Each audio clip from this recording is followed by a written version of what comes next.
가인과 아벨이 충돌하게 되는 그런 지점들, 사실은 가인이 아벨한테서 일방적으로 그런 부분인데 그거 어떤 부분에서 그렇게 되는지 보도록 하겠습니다.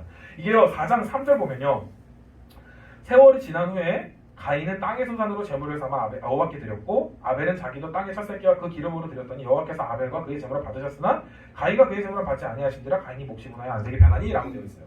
그 4장 3절에서 5절까지였죠. 자, 이 부분 보면요, 일단은 그 가인이 어떤 점에서 지금 이렇게 분노하게 되고 그 관계적으로 무너지게 되는가, 그 시작점이 지금 여기 그 제사를 드리는데 아벨은 양의 첫 새끼와 기름으로 하고 그 가인은 땅의 소산으로 했어요. 예전에는요 이걸 어떻게 접근했냐면, 가인이 예배를 잘못 드린 이유는 양 동물로 드리지 않고 또 동물과 동물의 기름으로 드리지 않고 땅의 소산으로 드렸기 때문이야, 이런 식으로 많이 생각을 했어요. 그러니까 피 흘림이 없은즉 사함이 없다 이래가지고 예수 그리스도가 피를 흘리셔서만이 우리의 죄를 사하실 수 있는 것처럼 이 피를, 동물의 피를 흘려야지만이 하나님께 참된 예배를 드릴 수 있다는 거죠. 그건 틀렸습니다. 그건 아니라는 사실이 모두에게 다 확인이 됐어요. 모든 성경학자들에게. 왜 그러냐면 땅의 소산, 이게 페리 그 아담하거든요. 땅의 소산, 땅의 열매. 이거는요 사실 이 땅의 소산, 땅의 열매는 이런 곡식으로 드리는 예배를 이미 레위기에서 소제라는 이름으로 나타나 있어요. 그러니까 이게 예배하는 하나의 방식으로 이미 있거든요. 뭐 번제, 소제, 화목제 이런 것처럼 그 동물을 가지고서 제사하는 게 있고 원래 곡식을 가지고 제사하는 게 있는 거예요. 곡식을 가지고 예배하는 게 문제인 게 아닙니다. 여기 아벨이 땅의 첫 새끼는 뭐 베코르트고, 그리고 이제 기름은 헬레브인데요. 이게 뭐 그렇다고 더 뭐 가장 좋은 것 이런 것도 사실 아니에요. 그냥 베코르트와 그 헬레브, 그 첫 새끼 장자와, 물론 중요하다고 볼 수 있죠. 그 장자와 그 양의 기름 물론 중요하다고 할 수 있습니다. 그러나 소산이 문제인 건 아니거든요. 문제는 뭐냐? 문제는 몰라요. 우리가 몰라요. 근데 여기서 뭐 어떤 부분이 있냐면은 지금 여기 그 4장 4절에서는 그냥 그의 제물을 받으셨으나 이렇게 되어 있는데, 그 보셨다, 그 게이지, 응시하다라고 되어 있어요. 그러니까 아벨과 그의 제물은 응시하시고, 이시하거든요. 이게 그 여기 히브리어로 적혀 있는 단어가 이시야. 이게 이렇게 쭉 보신 거예요. 뚫어져라 게이지, 응시하고 보신 거예요. 근데 그 가인과 그의 제물은 응시하여 보지 않으셨다고 합니다. 그러니까 뭐냐면은 그의 눈에 드시는 예배가 있는 거고 그의 눈에 들지 않으시는 예배가 있었던 거죠. 그러니까 우리가요 이유는 몰라요. 누가 봤을 때는 예배의 모습이 이 사람의 예배는 정말 하나님 받으실 만한 예배야, 이 사람의 예배는 답이 없어, 이렇게 우리의 사람의 눈으로 그럴 수 있거든요. 근데 하나님의 눈에는 다를 수 있다는 거죠.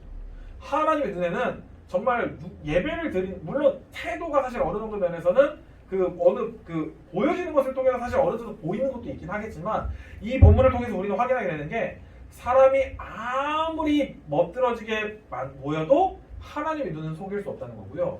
하나님께서는 우리를 꿰뚫어 보신다는 것이죠.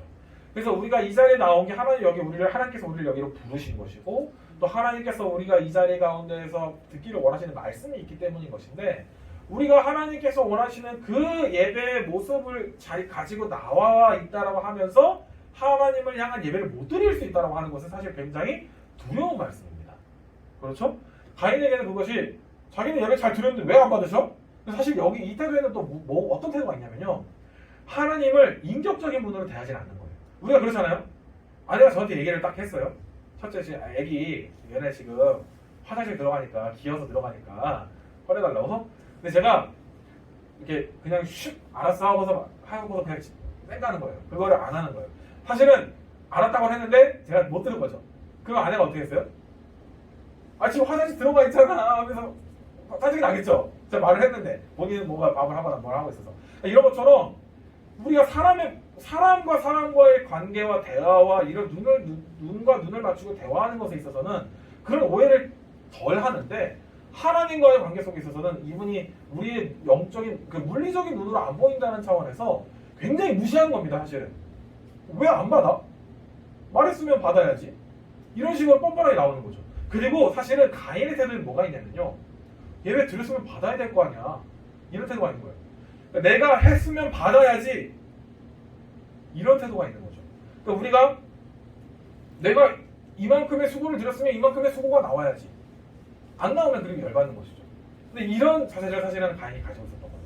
그러니까 하나님께서 그 우주를 지으신 분이시라고 하는 이해보다는 그냥 그냥 내가 이렇게 했으면 주는 게 있으면 당연히 오는 게 있어야지, 이런 식으로 내가 한 것의 대가는 당연히 하나님이 내주셔야 한다라고 하는 그런 이해를 가지고 있었던 것이죠. 근데 지금 자기의 태도는 어때요? 하나님의 초점을 맞추고 있지 않죠. 그리고 하나님의 눈에 들지 않는 상황이죠. 자, 어찌됐든 간에 지금 하나님께서 근데 바로 뭐라고 하신 게 아니고 경고를 하십니다. 바로 바로 벌을 주시는 게 아니고 지금 죄가 너를 다스리려고 하고 죄가 지금 너를 원하고 있다. 지금 말을 하세요. 이거는 사실 근데 가인이 어떻습니까? 그냥 굴복하고 심지어 어떻게 나옵니까?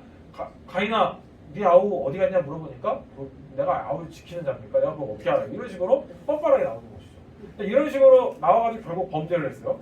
그래서 이제 제가 지금 다시 정리를 해서 말씀드리면 3장에서는 하나님과 우리 사이의 관계에서 우리가 타락하여서 하나님을 떠나버리는 상태에 있을 때 이것이 그리고 세상 모든 사람들의 어떤 상태일 때 어떤 것으로 나타나는 거예요? 세상 사람들이 하나님을 따르지 않는 거죠. 하나님을 당연히 모두가 예배해야 되거든요. 근데 예배를 안 하는 겁니다. 그렇지만 하나님을 예배하지 않고 뭘 예배하나요?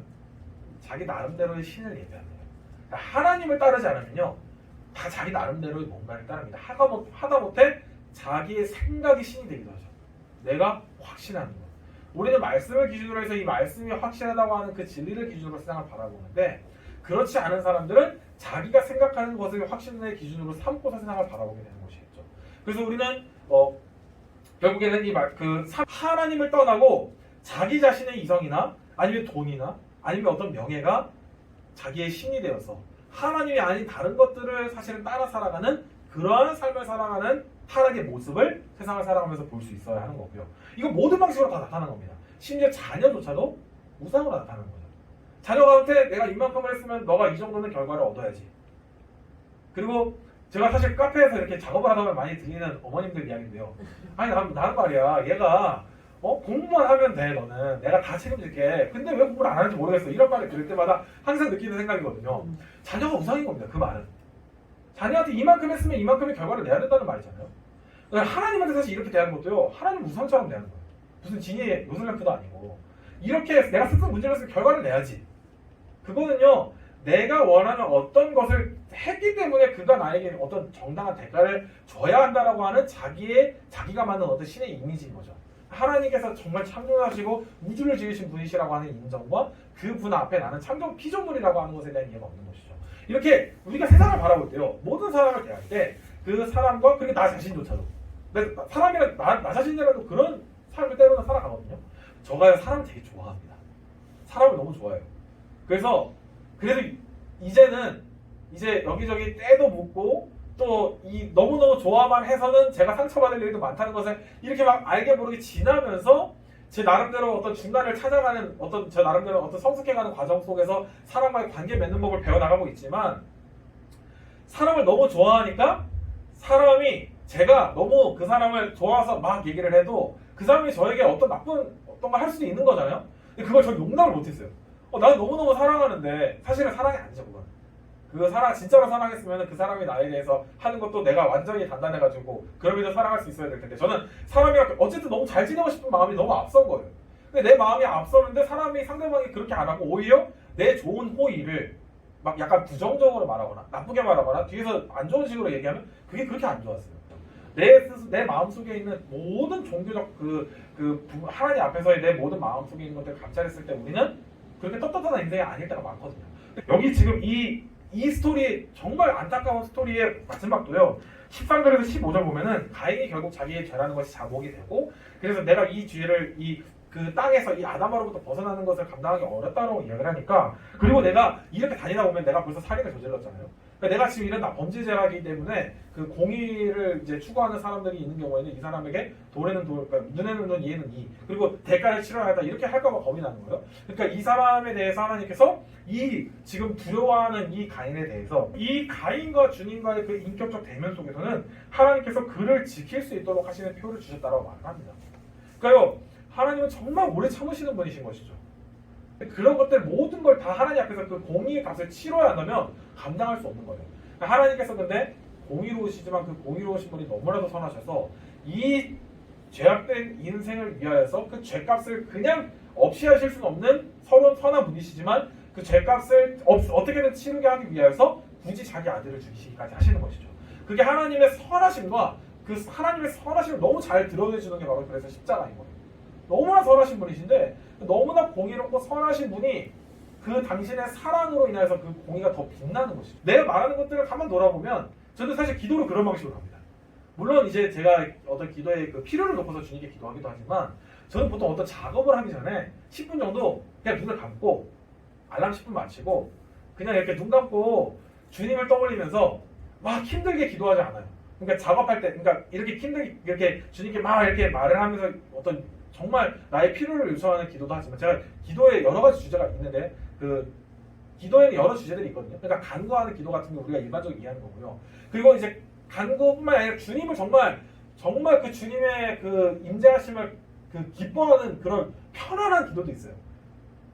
제가 이 말씀을 드리는 이유는 기도를 항상 다 힘들게 생각하시더라고요. 이제 기도를 내가 이만큼을 기도해야만 이런 어떤 결과가 나타나기 때문에 그 기도의 어떤 에너지를 채우기 위해서 하는 것이 기도이기 때문에 항상 기도를 힘든 걸로 생각하시더라고요. 그냥 기도만 하면 바로 되면 얼마나 좋을까. 근데 기도가 그럼 너무 힘든 거거든요. 왜냐면 어느 정도 항상 그걸 채워야 되니까. 기도가 어떤 식으로 계속해서 뭔가 요구하는 것일 수도 있지만 그건 하나의 부분이고 기도에 그냥 기도 자체가 주님의 인재를 떠올리면서 그분으로 인한 감사와 그분으로 인한 고백이 그냥 막 생겨나는 것도 있는 거예요. 그리고 이제 세상을 보면서도 그냥 기도가 나오는 것도 기도예요. 그러니까 이 만물을 지으신 주님 너무 사랑스럽습니다. 과일을 보니까 과일이 너무 많아요. 막 체리, 사과, 포도, 뭐 귤, 막 너무 많아요. 하나님 디자이너야. 하나님 너무 멋있어. 맛도 다 달라. 그리고 다 맛있어. 이렇게 다양하게 느낄 수 있는 것이 하나님께 그 기도예요, 그게. 하나님의 그 역사하심을 그 손길을 보는 거거든요. 그 기도가 그래서 시편에 보면 기도가 정말 많잖아요. 다양한 기도가 많잖아요. 창조를 많이 이야기하는 것도 창조에 대한 이야기 제가 지난주 말씀드렸죠. 창조에 대한 이야기 가장 많은 게 시편이라고. 왜 그러죠? 하나님은 온갖 하나님과의 씨름 다 있잖아요. 뭐 찬양하고 울고 뭐 웃고 뭐 기뻐하고 춤추고 난리 나고 다 여러 가지 있잖아요. 그러니까 여러 가지 방식으로 우리는 하나님 앞에 나아가 그 다 기도입니다. 은혜를 붙인 기도 그게 찬양이잖아요. 요거 우리는 찬양으로 할 때는 그렇게 다양한 방식으로 이제 기도한다는 걸 아는데도 불구하고 기도라고만 하면 벌써 뭔가 딱 부담스러운 거예요.